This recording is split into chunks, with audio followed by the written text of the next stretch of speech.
आप इमेजिनेशन कीजिए कि क्या हुआ होगा जब एक 12 वर्ष की काजल स्कूल से जैसे ही घर आती है उसकी तबीयत खराब हो जाती है और रिपोर्ट में यह बताया जाता है कि प्रेग्नेंट है।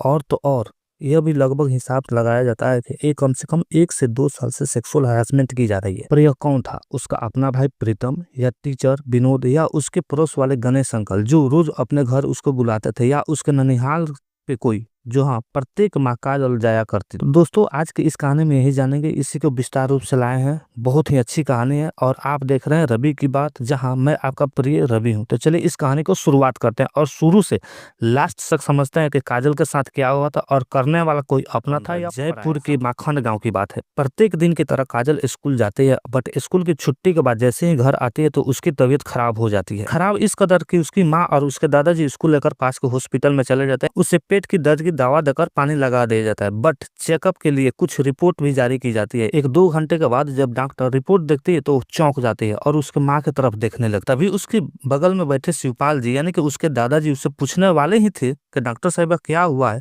तभी डॉक्टर उसकी माँ को एक अलग रूम में ले जाकर बोलती है कि काजल का मासिक कब से आ रहा है। उसकी माँ बोलती है इस कदर तो 1-2 माह पहले आया था, बट उसके बाद अभी तक दिखाई नहीं दिया। तो डॉक्टर बोलती है कि काजल प्रेग्नेंट हो गई है, इसलिए कि 3 माह से यह मासिक नहीं दिखा रहा है। यह बात सुनते ही काजल के माँ को होश उड़ जाते हैं और वो बोलती है कि नहीं, ये बात गलत हो सकती है, आप दोबारा चेक कर लीजिए। फिर डॉक्टर साहिबा दोबारा इसी बात को कहती है कि नहीं, ये बात सत्य है, आज चेक में यही आया है, रिपोर्ट में यही आया है। तब तक काजल का पानी चढ़ गया रहता है और पेट का दर्द आराम हो गया रहता है। तो उसकी माँ कुछ रिलैक्स होकर वहां से उसको लेकर चली जाती है, लेकिन रास्ते में उसके दादाजी पूछते हैं कि काजल के बारे में डॉक्टर ने क्या कहा, बट वो कुछ नहीं बताती।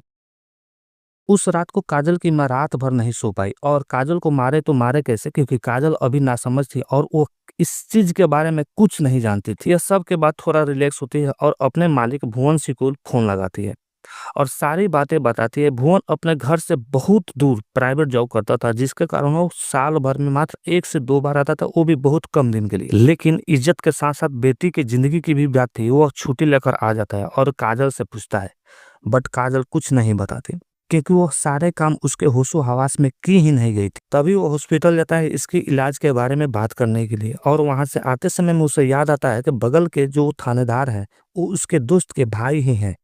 और वहीं से वो पुलिस स्टेशन चला जाता है और वहां जाकर इंस्पेक्टर नीरज राय से बात होती है। वहीं नीरज राय जो भुवन के भाई के दोस्त रहते हैं और उनसे सारे बातें बताते हैं कि मेरे बेटी के साथ ऐसा ऐसा काम हो चुका है और इसे इंटरनल रूप से ही जानकारी लेना है कि आखिर ये कौन किया है, कैसे किया है, ताकि मेरे इज्जत पे कोई आंच भी ना आए और मेरी बेटी का जिंदगी आगे बरकरार रह जाए, ताकि मैं किसी से सतर्क रह पाऊँ। यह सारे बात सुनकर नीरज राय बोलते हैं कि बात तो सही है, ये बहुत गलत बात हुआ क्योंकि लड़की बहुत छोटी है, और वह इंटरनल तहकीकात करने लगते हैं। नीरज राय भुवन के घर आते हैं और काजल का पूरा इन्फॉर्मेशन निकालते हैं कि काजल कब कब और कहाँ और कैसे, किसके घर जाती थी, कब जाती थी, कहाँ रहती थी, किसके पास ट्यूशन करती थी। ये सारे बातें निकाल लेते हैं और कम से कम 10 से 15 दिन तहकीकात करने के बाद उन्हें थोड़ी सी भी भनक नहीं लगती है कि आखिर यह कारनामा कौन किया है और कैसे किया है। थोड़ी देर के लिए उन्हें शक होता है बगल के गणेश अंकल के ये काम हो सकते हैं, लेकिन जब इंटरनल रूप से गणेश के बारे में मालूम करते हैं ज्यादातर अंदर घुस के, तो उन्हें मालूम चलता है कि गणेश तो अपने बच्चों से ज्यादा काजल को चाहता। काजल को इसलिए क्योंकि उससे कई पुश्तों से लड़कियां नहीं हो रही थी उसके घर में, इसलिए वो काजल को बहुत ज्यादा प्रेम करता। इंस्पेक्टर नीरज राय के हाथे कुछ नहीं लगा। इधर काजल का इलाज हो गया था, सब कुछ चीज नॉर्मल हो गई थी और समय भी काफी बीत गया था, कम से कम 15 से 20 दिन। तभी एक दिन काजल के दादाजी कुछ नशीले गोली ले रहे थे और वहीं पे एक पुलिस स्टाफ भी खड़ा था, वो भी दवा लेने ही गया था। बस यह उसे देख लेता है और वो आकर नीरज राय से बोलता है, यानी कि इंस्पेक्टर से बोलता है कि सर, मैंने काजल के दादाजी को देखा कि वो नशीली दवा ले रहे थे, आखिर इस उम्र में वो नशीली दवा क्या करेंगे। तो इंस्पेक्टर साहब कहते हैं कोई हो सकता है कि नींद की बीमारी होगी और उनको चलता होगा।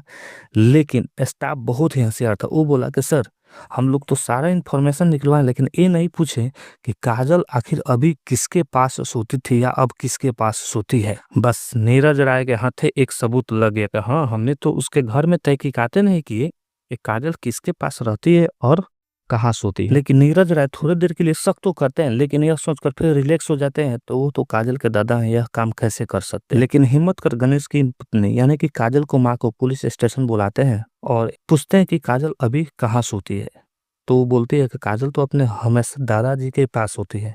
और तो और पूछते हैं कि कब जगती है? तो उसकी माँ बोलती है कि सर पहले तो बहुत जल्द जग जाती थी, लेकिन 1 डेढ़ वर्षों से वो बहुत लेट जगती है, लगता है कि उसे नींद ही आ रही है, आंख ही नहीं खुलेंगे। तभी नीरज राय पूछता है कि आपके ससुर कुछ नशीले गोली खाते हैं या नींद की गोली लेते हैं? तो वो बोले कि नहीं सर, क्या बात है, कहिए ना, खुलकर कहिए। तब नीरज राय बोलते हैं कि आपके ससुर के चलते ही काजल का यह हाल हुआ है। वो बोलते हैं कि नहीं सर, ऐसा नहीं हो सकता। तो इंस्पेक्टर नीरज राय बोलते हैं कि ठीक है, आज रात उनके कमरे में कुछ छुपाइए या आप ही को यह मालूम कीजिए कि वो काजल के साथ क्या कर, क्योंकि मेरा स्टाफ उन्हें नशीली दवा लेते हुए देखा। वो समझ जाती है और घर चली जाती है। और रात को जैसे ही दादाजी उसके किचन में पानी के लिए जाते हैं, वो जाकर काजल जहाँ पे उसके दादाजी सोते थे उसके बेड के नीचे सो जाती है। और जैसे ही रात होती है तो काजल को जगाते हैं और एक दवा खिलाने की कोशिश करते हैं। तभी वो बाहर निकलती है और उन्हें रोक देती है और ये कहते हैं कि क्या चीज का दवा है वहाँ, और वहाँ से पॉकेट ले लेते हैं, बाहर निकल लेते हैं। सुबह इंस्पेक्टर को बुलाते हैं और उस मेडिकल वाले को भी। तब यह जाकर भंडा फूटता है कि काजल किसी और से नहीं, वो अपने दादे के कारण ही प्रेग्नेंट हो चुकी थी। अब इस भलाई के जमाने में सोच सकते हैं कि काजल के दादा कितने नीच और कमीने थे, जो अपने पोतीन के साथ एक गैर सामाजिक शरीर संबंध भी मना रहे थे और तो उसे प्रेग्नेंट भी किया था। और इतना सब होते हुए भी फिर वो दोबारा चाहता था मैं कि उसके साथ संबंध मनाता रहूं। तो आज की इस कहानी से क्या सीख मिलते है? उसका दादा के व्यवहार कैसा, इंस्पेक्टर का तहकीकात करने का नजरिया क्या था और उसकी माँ का व्यवहार कैसा था, इस सारे चीज कमेंट में बता सकता, ताकि मैं अगला वीडियो और जोशो जुनून से बना सकूं। आपका इस प्यार पाने के लिए धन्यवाद।